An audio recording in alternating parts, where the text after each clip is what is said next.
فرماتے ہیں کہ کیا نماز میں الحمد سے پہلے، سورت سے پہلے بسم اللہ الرحمن الرحیم پڑھنی چاہیے؟ تو جی ہاں، سنت و مستحب ہے، آپ پڑھ لیں، بہت اچھی بات ہے۔ یہ بہن نے فرمایا کہ ہم نے سنا ہے کہ سلام جب پھیریں تو اتنا چہرہ پھیریں کہ پیچھے والے کو ہمارا چہرہ نظر آ جائے۔ اگر فرض کر لیں کوئی بیٹھا ہو تو اتنا زیادہ چہرہ پھیریں، کیا یہ صحیح ہے؟ دیکھیں اس کی حاجت نہیں ہے، بس اتنا سلام جو پھیرنا ہے نا، اپنے سیدھے کندھے کو آپ دیکھیں گی اور الٹے کندھے کو دیکھیں، بس اتنا، جتنا آپ چہرہ مڑ کے آپ دیکھ سکتے ہیں۔ اور نیت اس کے اندر کرنی ہوتی ہے سیدھی جانب، اگر کوئی بیٹھے ہیں مسلمان جیسے صفوں کے اندر ہوتے ہیں، ان کو سلام یہ نہیں ہوں تو ادھر کے جنات اور فرشتوں کو سلام کی نیت کریں، ادھر کے جنات اور فرشتوں کو سلام کی نیت کریں، پورا چہرہ گھمانا کوئی لازم نہیں ہوتا ہے۔ اس طرح ہی کہتی ہیں ہم بعض اوقات مارکیٹ میں جاتے ہیں، نماز کے وقت آ جاتا ہے تو دکان میں نماز پڑھ رہے ہوتے ہیں، وہاں مردوں کا بھی آنا جانا ہوتا ہے، تو کیا ہم چہرہ ڈھک کر نماز پڑھ سکتے ہیں؟ دیکھیں افضل اور اعلیٰ تو یہ ہے کہ پورا چہرہ کھول کر، یعنی اتنا بس ٹکلی نظر آ جائے، یہ عورت کے لیے کھولنا شرعاً جائز ہے۔ نماز میں ڈھاٹا باندھ کے نماز پڑھنے کو فقہائے اسلام نے منع فرمایا ہے۔ لیکن اگر کوئی بہن ایسی ہیں کہ وہ سمجھتی ہیں کہ یہاں خراب قسم کے مرد ہیں، بدنگاہی ہو سکتی ہے، بعض اوقات پتہ بھی نہیں چلتا، یوں ٹیڑھا سا موبائل کر کے پکچر کھینچ لی جاتی ہے، کوئی پکچر کھینچ لے گا، دیگر مسائل ہوں گے، تو ایسی صورت میں بالکل نقاب کر کے آپ نماز پڑھ سکتی ہیں، یعنی خطرات میں، اور خطرات نہ ہوں تو نقاب اتار کر۔ ابھی جیسے کرونا وائرس کا مسئلہ ہے،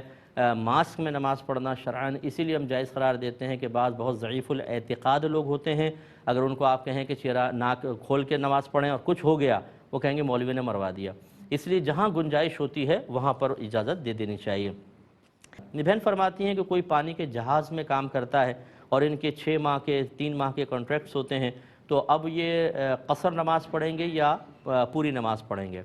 دیکھیں بہن، چونکہ یہ حالت سفر میں ہیں، جب تک اپنے شہری حدود میں داخل نہیں ہوتے یہ مسلسل مسافر ہیں،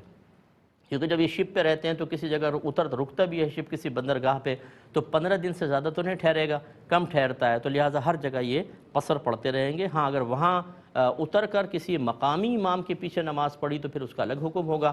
پوری نماز ہوگی۔ لیکن جب تک یہ جہاز میں ادا کر رہے ہیں دوران سفر، یا وہاں اتر کر کسی شہر میں 15 دن سے کم ٹھہرنے کی نیت کی ہے اور انفرادی طور پہ نماز ادا کر رہے ہیں، تو پھر بالکل قصر نماز ادا کریں گے۔ یہ کہتی ہیں کہ وطر ایک ساتھ 3 پڑھنے کا بعض احادیث میں حکم ہے، احناف کیسے پڑھیں؟ تو یہ حنفیوں کے نزدیک بھی یہی ہے کہ تینوں وطر ایک ساتھ پڑھیں گے، یعنی 2 رکعت، پھر بیٹھیں گے اتحیات پڑھ کے، پھر تیسری کے لیے کھڑے ہوں گے، پھر سلام پھیریں گے۔ یہ طریقہ ہمارے نزدیک ٹھیک نہیں ہے کہ 2 رکعت علیحدہ پڑھی جائیں اور 1 رکعت وطر علیحدہ، یہ ہمارے فقہ حنفی کے اندر نہیں ہے، اور اس پہ ہم جو حدیث میں بھی اس پہ بھی کلام کرتے ہیں۔ تو خلاصہ کلام یہ ہے کہ تینوں وطر ایک ساتھ پڑھے جائیں گے۔ یہ بھائی نے کویسچن کیا کہ گوٹھ میں انہوں نے کوئی مسجد کی جگہ لی ان لوگوں نے اور اس پہ مسجد بنائی، جو مجھے سمجھ میں آ رہا ہے، کچھ زمین باقی رہی، اب وہ شادی بیاہ کے لیے اور دیگر چیزوں کے لیے وہاں پر کوئی جگہ نہیں ہے، تو مشورہ یہ کیا گیا کہ مسجد کا یہ ٹکڑا لے لیا جائے اور اس پر کوئی شادی ہال وغیرہ بنا لیا جائے تاکہ لوگوں کی شادیاں وہاں پر ہوں۔ تو کیا حکم شرع ہوگا؟ دیکھیں، جو زمین مسجد کے لیے وقف کر دی جائے، مسجد کے لیے ہی خریدی جائے، اس پہ چاہے آپ مسجد بنائیں یا نہ بنائیں، بہرحال وہ چونکہ وقف ہو گئی ہے، اب اس پہ اور کوئی کام نہیں ہو سکتا، نہ اس کو خرید سکتے ہیں نہ کچھ کر سکتے ہیں، وہ مسجد کے لیے ہے۔ اگر فرض کر لیں مسجد بن گئی اور پھر بھی تھوڑی بہت جگہ باقی ہے تو اس کو مسجد کے صحن میں شامل کریں۔ اس طرح ٹکڑا کاٹ کے اگر اس پہ دوسرے کوئی خرافات قائم کی گئیں، خرافات میں اس لیے کہہ رہا ہوں کہ وقف کی زمین کے حساب سے، ورنہ شادی بیاہ خرافات تو نہیں ہے یا اس کی تقریبات خرافات نہیں ہے، لیکن اگر اس طرح کیا گیا تو پھر سارے کے سارے گناہگار ہوں گے اور وبال آخرت ان کے سر پر ہوگا، اس لیے اس سے اجتناب کرنے کی کوشش کی جائے۔